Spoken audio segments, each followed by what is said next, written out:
ونشهد أن لا إله إلا الله وحده لا شريك له ونشهد أن سيدنا ومولانا محمدا عبده ورسوله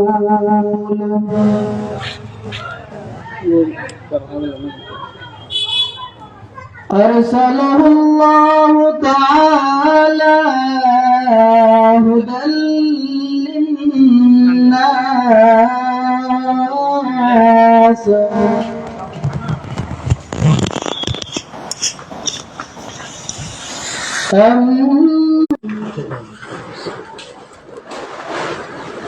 يوم يفر المرء من أخيه وأمه وأبيه وصاحبته وبنيه لكل امرئ منهم يومئذ ضاحكة مستبشرة ووجوه يومئذ عليها غبرة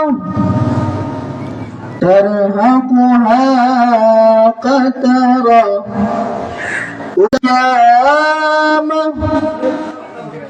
حتى يسأل عن 5.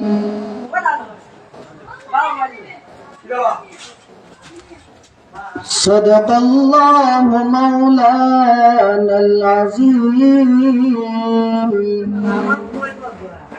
وصدق رسوله النبي الكريم ونحن على ذلك من الشاهدين والشاكرين والحمد لله رب العالمين.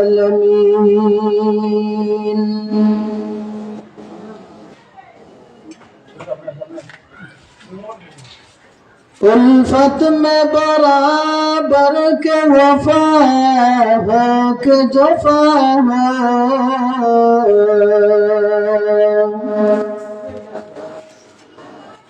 उल्फत में बराबर के वफा हो के जफा हो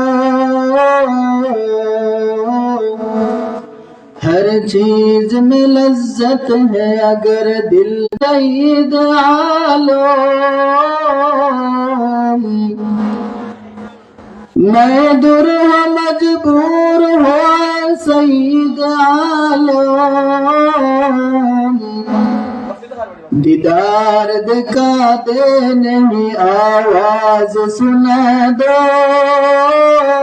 होशियार बिदात की बदबू कर तुमको इमा बर्बाद बिदात की बदबू कर तुमको इमा बर्बाद।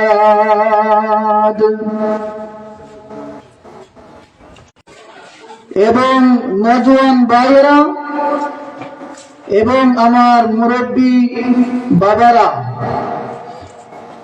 এবং পর্দানিশী আমার মা ও বোনেরা,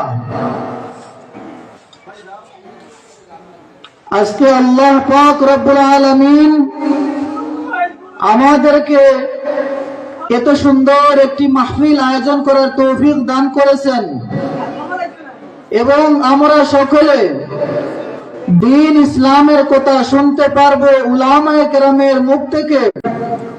لئن شكرتم لأزيدنكم ولئن كفرتم إن عذابي لشديد। আর যদি তোমরা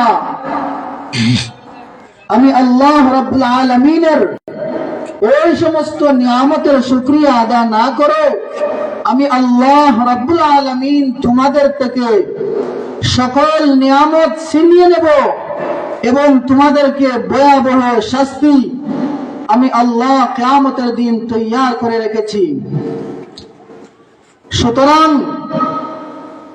কথা চিন্তা করতে হবে যে আমরা একদিন আল্লাহ রাব্বুল আলামিনের সামনে যেতে হবে এবং আল্লাহ রাব্বুল আলামিনের কাছে আমাদের জিন্দেগীর এই জবাব আমরা আল্লাহর কাছে দিতে হবে। ওয়াজ হয়, কিন্তু আমরা যদি দুঃখের বিষয় এইটা প্রতি বছর যদি আমরা কিছু কিছু করে এই ওয়াজ মাহফিল গুলা থেকে শিখতাম, তাহলে একদিন এমন হতো যে আমরা শরীয়তের অনেক মাসআলা মাসাইল সম্পর্কে আমাদের ধারণা হয়ে যেত। কিন্তু বিশেষ করে আজকের এই দিনটাকে আমরা পুরুষ যারা আছি আমরা তো বিভিন্ন জায়গায় যেতে পারি এবং ওয়াজ মাহফিল শুনতে পারি, কিন্তু আপনারা তো যেতে পারেন না। বিদায় দুর্গাপুর জামে মসজিদ প্রাঙ্গণে আপনাদেরই এলাকা, আপনাদেরই হামসায়া, এখান থেকে যদি আপনারা কিছু জিনিস শিখতে না পারেন ওলামায়ে কেরামের মুখ থেকে, তাহলে এই আয়োজন বৃথা যাবে, এই আয়োজন কোনো সাফল্য নিয়ে আসতে পারবে না। সুতরাং আপনারা সবে খেয়াল করে শুনেন ওলামায়ে কেরামগণ কি বয়ান করেন, জান্নাতি এবং ভালো হায়াত হিসাবে গড়ে তুলতে পারি, এই কামনা যেন থাকে, এই চিন্তা ধারণা যেন থাকে।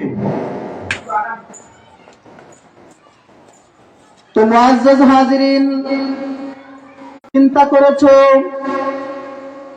যে আমি আল্লাহ তাআলা তোমাদেরকে দুনিয়ার জমিনে এমনিতেই ছেড়ে দিয়েছি? না না, আমি আল্লাহ তোমাদেরকে দুনিয়াতে এমনিতে ছেড়ে দেই নাই। তোমাদের সম্মুখে আল্লাহ পাক রব্বুল আলামিন কোরআনে কারীমের মধ্যে বলেন, কুনতুম আমওয়াতা ফাআহইয়াকুম সুম্মা ইউমীতুকুম সুম্মা ইউহয়ীকুম সুম্মা ইলাইহি তুরজাউন। তোমরা অর্থাৎ তোমরা মারা যাবে এবং কিয়ামতের দিন আমি আল্লাহ রাব্বুল আলামিনের সামনে তোমাদেরকে খাড়া হতে হবে। আমরা প্রত্যেক মানুষ, चाहे मुसलमान हो, हिंदू हो, बुद्ध हो, क्रिश्चियन हो, यहूदी, जो भी हो, क़यामत के दिन अल्लाह रब्बुल आलमीन के सामने हर एक को खड़ा होना पड़ेगा। আমাদের এই হায়াতে জিন্দেগি যেটা, আমাদের হায়াতে জিন্দেগির অনেক দাম। দুনিয়াতে আমরা দেখি মানুষ যদি তার সময়কে সঠিক সময় কাজে লাগাতে পারে, দুনিয়াতে অনেক টাকা পয়সা, অনেক বড় একটি উপহার পাওয়ার মতো, অনেক বড় একটি পুরস্কার পাওয়ার মতো সুযোগ এবং আশাবাদী হতে পারে মুসলমান, সেটা হলো জান্নাত। দুনিয়াতে যদি আমরা সময়কে কাজে লাগাই, তাহলে আমরা দুনিয়াতে আমরা যদি ইসলামের রূপে, ইসলামের গুণে আমাদের জীবনটাকে গুণান্বিত করতে চাই, তাহলে বিশেষ করে আমাদেরকে আল্লাহ এক, আল্লাহ অদ্বিতীয়, আল্লাহ ছাড়া আর কেউ নাই, এই বিশ্বাস আমার অন্তরে থাকতে হবে। এক নম্বর, আমানতু বিল্লাহ, আমি আল্লাহর উপরে ঈমান আনলাম, এই কথার বিশ্বাস তাদের মধ্যে বলেন আল হাই আল কাইয়ুম, আল্লাহ হলেন জীবিত, আল্লাহ হলেন সর্বশক্তিমান। বিধায় ওই আল্লাহ রাব্বুল আলামিনের উপর দৃঢ়ভাবে আমাদের বিশ্বাস থাকতে হবে। দুই নম্বর, ফেরেশতা আবার কে? ফেরেশতা আবার কি লিখবে? অথচ আল্লাহ রাব্বুল আলামিন কোরআনে কারীমের মধ্যে জানিয়ে দিয়েছেন, কিরামান কাতিবিনা ইয়ালামুন, আল্লাহ বলেন ওয়ামা ইয়ালামু জুনুদ রাব্বিকা ইল্লা হু, আল্লাহ ব্যতীত, আল্লাহকে ছাড়া আল্লাহর যে ফেরেশতাগণ, আল্লাহর যে সৈন্যবাহিনী, আল্লাহর যে দল কত আছে সেটা শুধুমাত্র এবং আল্লাহ রাব্বুল আলামিন যে কিতাব সমূহ, আল্লাহ রাব্বুল আলামিনের আসমানি কিতাব তাওরাত, জাবুর, ইনজিল, কোরআন এবং এর সাথে আরো যত কিতাব সমূহ রসুলিহি এবং আল্লাহ রাব্বুল আলামিনের প্রেরিত রাসূলদেরকে আমরা মানব। আল্লাহ রাব্বুল আলামিন এই দুনিয়াতে ওনার দ্বীনকে বাস্তবায়ন করার জন্য, ওনার দ্বীনের দাওয়াত মানুষের কাছে পৌঁছানোর জন্য মুসলমান দাবি করতে হলে সর্বপ্রথম এই 6টি বিষয় আপনার জানা লাগবে এবং এই 6টি বিষয়ের যে কোনো একটার উপরে যদি আপনার কিঞ্চিত পরিমাণ শক বা শুভা থাকে তাহলে আপনি একজন রব্বুল আলামিনের সামনে আমরা সকল উপস্থিত হব। ওই দিনের উপর আমরা ভালোভাবে বিশ্বাস করতে হবে যে আমরা আল্লাহ রাব্বুল আলামিনের সামনে গিয়ে উপস্থিত হতে হবে। ওয়াল ইয়াউমিল আখির, দুনিয়াতে ভালো মানুষ হন, দুনিয়াতে ভালো আচার আচরণ হয়, ভালো ব্যবহার হয় এবং ইসলামের প্রত্যেকটা হুকুমকে, ইসলামের প্রত্যেকটা বিধানকে যদি আপনি পরিপূর্ণ মানতে পারেন, পরিপূর্ণ যদি নাও মানতে পারেন তাহলে উপার্জন এই দুনিয়াতে আমরা থেকে করতে হবে।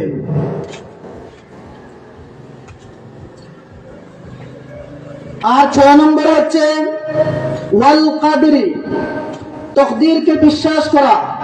তকদির বুঝেননি? তকদির, তকদির হচ্ছে তার বিশ্বাস, এই কথার দৃঢ় বিশ্বাস আমাদের অন্তরে থাকতে হবে যে আমার ভালো হলে আল্লাহ রাব্বুল আলামিন ভালো করেছেন, আর যদি মন্দ হয় তাহলে আল্লাহ রাব্বুল আলামিন মন্দ করেছেন, এই কথার বিশ্বাস থাকতে হবে। কিন্তু না না, ওয়াল কদরি খাইরিহি ওয়া শাররিহি মিনাল্লাহি তাআলা, ভালো হোক এবং মন্দ হোক সব কিছু আল্লাহ রাব্বুল আলামিনের তরফ থেকে হয়। মুসলমান যাদের আমরা দেখি যে যদি সন্তান 2-4টে হয়ে যায় এবং প্রত্যেকটা যদি কন্যা সন্তান হয় তাহলে আমরা দোষ চাপিয়ে দেব। রব্বুল আলামিন এই বিষয়ে কোরআনে কারীমের মধ্যে বলেন, يهب لمن يشاء إناثا ويهب لمن يشاء الذكور, ওনাকে বলে বড় ভাগ্যবান উনি। কথা সঠিক নেই, সত্য কথা। কিন্তু যদি কোনো পুরুষের কোনো বাবার ঘরে যদি 4টে মানুষকে কোনো সন্তান দান করি না,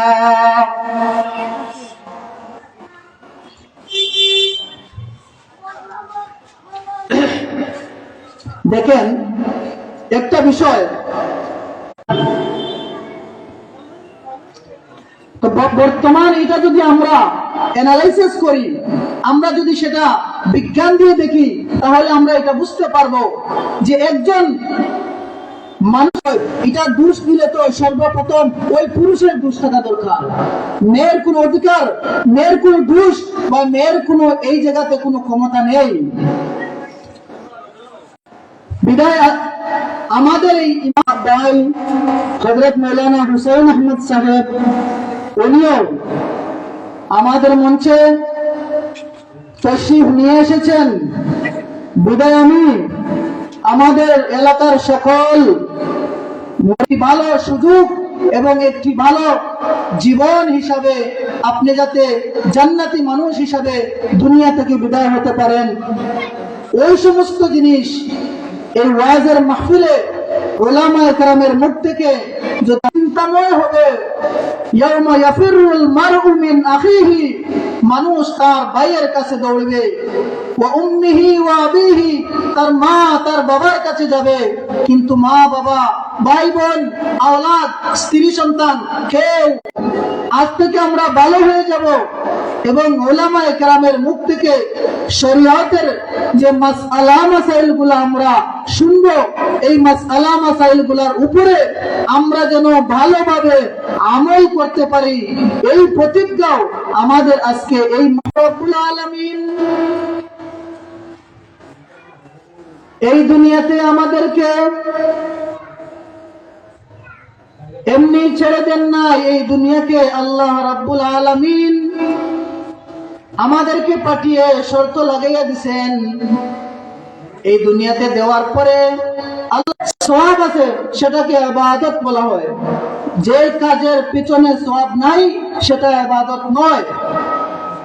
কাজেই ইবাদত যেটা আছে, ধরেন আপনি খানা খাইতে বসেছেন, আপনি খানার শুরুতে আপনার হাত ধুয়ে নেন, সুন্নতি তরিকায় বসে খানাদের ইবাদত। মুসলমানের কোনো কাজ ইবাদতের বাইরে নয়। আপনি একটা কাজও দেখাতে পারবেন না যেটার পেছনে ইবাদত নাই, তবে শর্ত হচ্ছে আপনার নিয়ত সহি হতে হবে। তথা আমল করার তৌফিক দান করেন এবং আমরা যেন আমাদের জিন্দগিকে